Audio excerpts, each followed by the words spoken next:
Thank you very much. Please excuse me for sitting. I'm very old.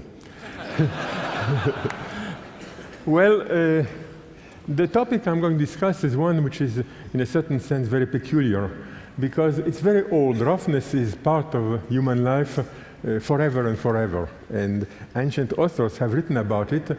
It was very much uncontrollable, and in a certain sense, it seemed to be the extreme of complexity. It's just a mess, a mess, and a mess. There are many different kinds of mess. Now, in fact, by complete fluke, I got involved many years ago in the study of this form of complexity, and to my utter amazement, I found traces, very strong traces, I must say, of order in that roughness. And so today I would like to present to you a few examples of what this represents.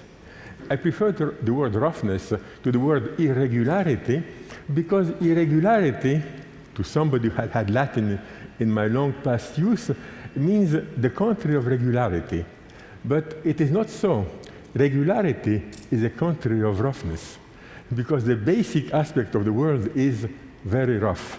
So let me show you a few objects, some of them artificial, others of them very real in a certain sense. And now this is very real. It's a cauliflower. Now, why do I show a cauliflower, a very ordinary and ancient vegetable? Because ordinary and ancient as it may be, it's very complicated. And it's very simple, both in the same time. If you try to weigh it, of course, it's very easy to weigh it, and when you eat it, then the weight matters. But suppose you try to measure its surface. Well, it's very interesting. If you cut with a sharp knife one of the florets of a cauliflower and look at it separately, you think it's a whole cauliflower, but smaller. And then you cut again, and you still get smaller cauliflowers. So the experience of humanity has always been that there are some shapes which have this peculiar property that each part is like the whole, but smaller. Now, what did humanity do with that? Very, very little. So,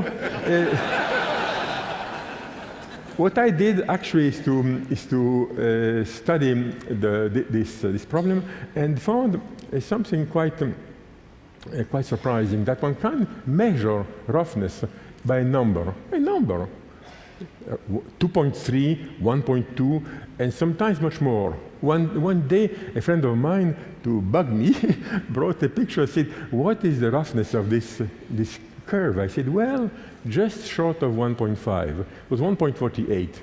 Now, it didn't take any time. I've been looking at these things for so long, so these numbers are the numbers which denote the roughness of these surfaces. I hasten to say that these surfaces are completely artificial. They were done on a computer, and the only input is a number, and that number is roughness. And so on the left, I took the roughness copied from many landscapes. To the right, I took higher roughness. So the eye, after a while, can distinguish these two very well. Humanity had to learn about measuring roughness. This is very rough, and this is sort of smooth, and this is perfectly smooth. Very few things are very smooth. So if you try to ask questions, what surface of a cauliflower? Well, you measure and measure and measure. Each time you look closer, it gets bigger, down to very, very small distances. What's the length of the coastline of these lakes? The closer you measure, the longer it is. The concept of length of the coastline, which seems to be so natural because it's given in many places, is in fact complete fallacy. There is no such thing. You must do it differently. What good is that to know these things? Well, surprisingly enough, it's good in many ways. To begin with, the artificial landscapes, which I invented, sort of, are used in cinema all the time. When you see mountains in distance, they may be mountains, but they may be just a formula, just cranked on. Now it's very easy to do. It used to be very time-consuming, but now it's nothing. Now look at that. That's a real lung. Now, a lung is something very strange. If you take this thing, you know very well, it weighs very little. The volume of a lung is very small. But what about the area of the lung?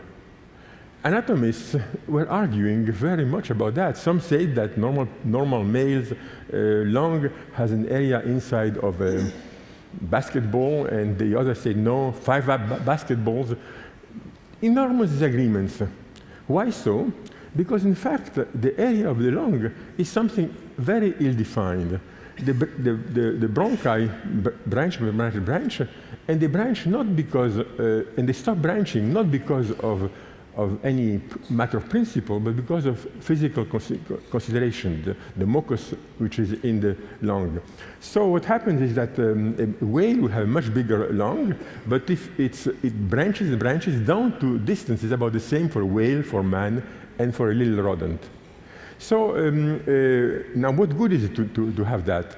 Well, surprisingly enough, amazingly enough, the anatomists had a very poor idea of the structure of the lung until very recently. And I think that my mathematics, surprisingly enough, has been of great help to the surgeons studying lung illnesses and also kidney illnesses. All these branching systems for which there was no geometry. So I found myself, in other words, constructing a geometry of things which had no geometry. And the surprising aspect of it is that very often the rules of this geometry are extremely short. You have formulas that long, and then you crank it several times, sometimes repeatedly, again, the same repetition. And at the end, you get things like that. This cloud is completely 100% artificial. Well, 99.9. And the only part which is natural is a number, the roughness of the cloud, which is taken from nature. Something so complicated, a cloud, so unstable, so varying, should have a simple rule behind it. Now, this simple rule is not an explanation of clouds, and the theory of clouds had to take account of it. I don't know how much I've advanced. This picture is rather old. I was very much involved in it, but then turned my attention to other phenomena. Now, here is another thing which is rather interesting. One of the shattering events in the history of mathematics, which is not appreciated by many people, occurred about 130 years ago, 145 years ago. Mathematicians began to create shapes that didn't exist. Mathematicians got into self-praise to an extent which was absolutely amazing, that man can invent things that nature did not know. In particular, it could invent things like a curve which fills the plane. A curve is a curve, a plane is a plane, and two won't mix. Well, they do mix. A man named Peano did find such curves, and it became an object of extraordinary interest. It's very important, but mostly interest because a kind of break, a separation between the mathematics coming from reality on the one hand, and new mathematics coming from pure man's mind. Well, I was very sorry to point out that the pure man's mind has, in fact, seen at long last what had been seen for a long time. And so here I introduced something, the set of rivers of a plane-filling curve, and well, it's a story unto itself. So it was in 1875, an extraordinary period in which mathematics prepared itself to break out from the world. And the objects which were used as examples when I was a child and a student, as examples of the break between mathematics and visible reality, those objects, I turned them completely around. I used them for describing some of the aspects of the complexity of nature.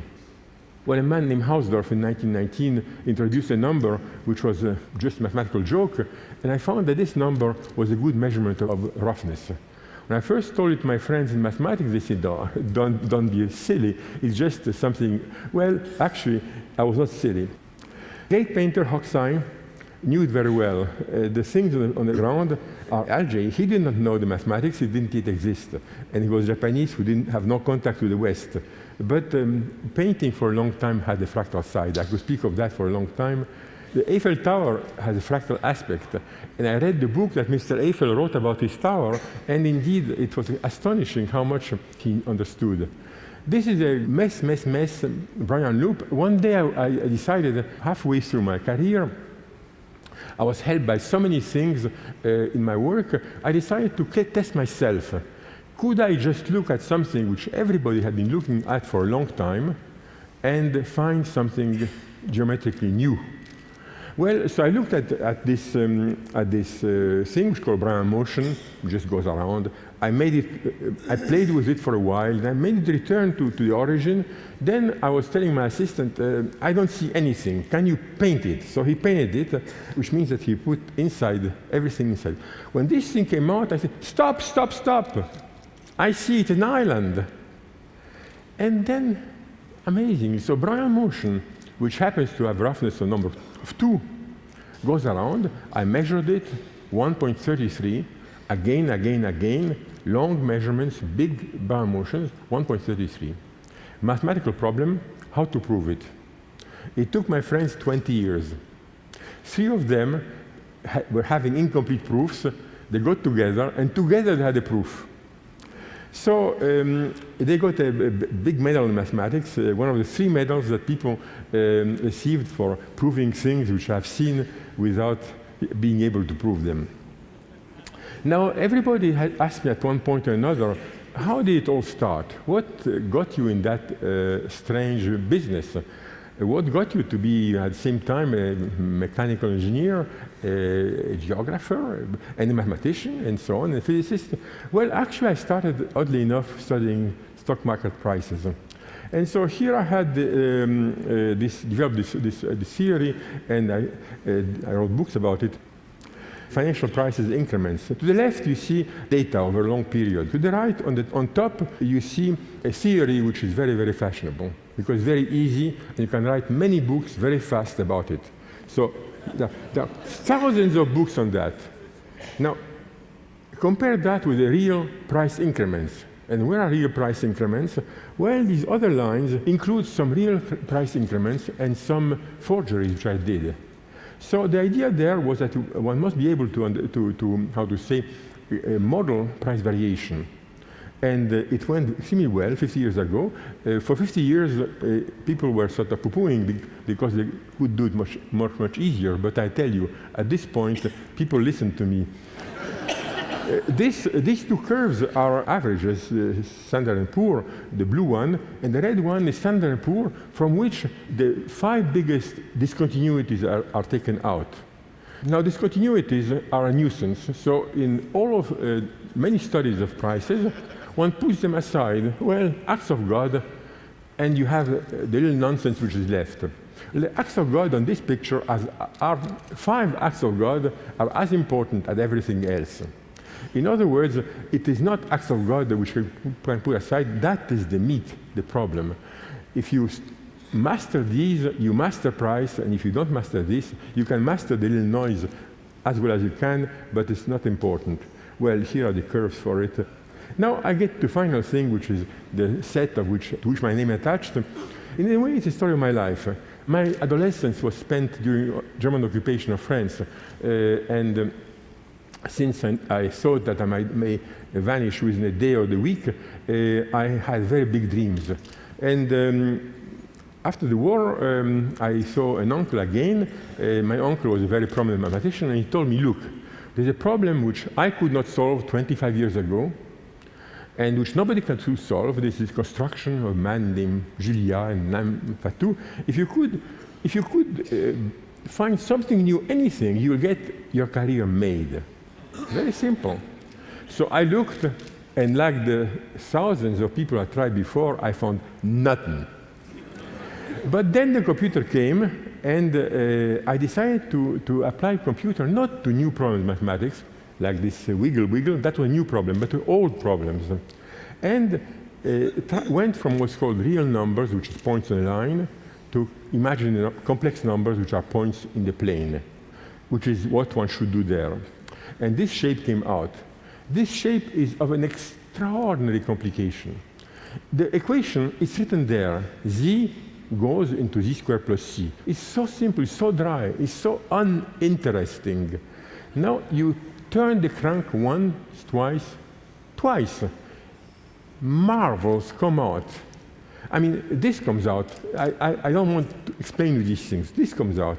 this comes out. Shapes which are of such complication, such harmony, and such beauty. This comes out repeatedly again, again, again. And that was one of my major discoveries, to find that these islands were the same as the whole big thing, more or less. And then you get these extraordinary Baroque decoration all over the place. All that from this little formula, which has whatever, 5 symbols in it. And then this one, the color was added for 2 reasons. First of all, because these shapes are so complicated that one couldn't make any sense of the numbers. And if you plot them, you must choose some system. And so my principle has been to always present these shapes with different colorings, because some colorings emphasize that, and others emphasize that, and other that. It's so complicated. In 1990, I was in Cambridge, UK, to receive a prize from the university, and a few days later, a pilot was flying over the landscape and found this thing. So where did it come from? Obviously from extraterrestrials. So the newspaper in Cambridge published an article about that discovery and received the next day 5,000 letters from people saying, but that's simply a Mandelbrot set, very big. Well, let me finish. This shape here just came out of an exercise in pure mathematics. Bottomless wonders spring from simple rules which are repeated without end. Thank you very much.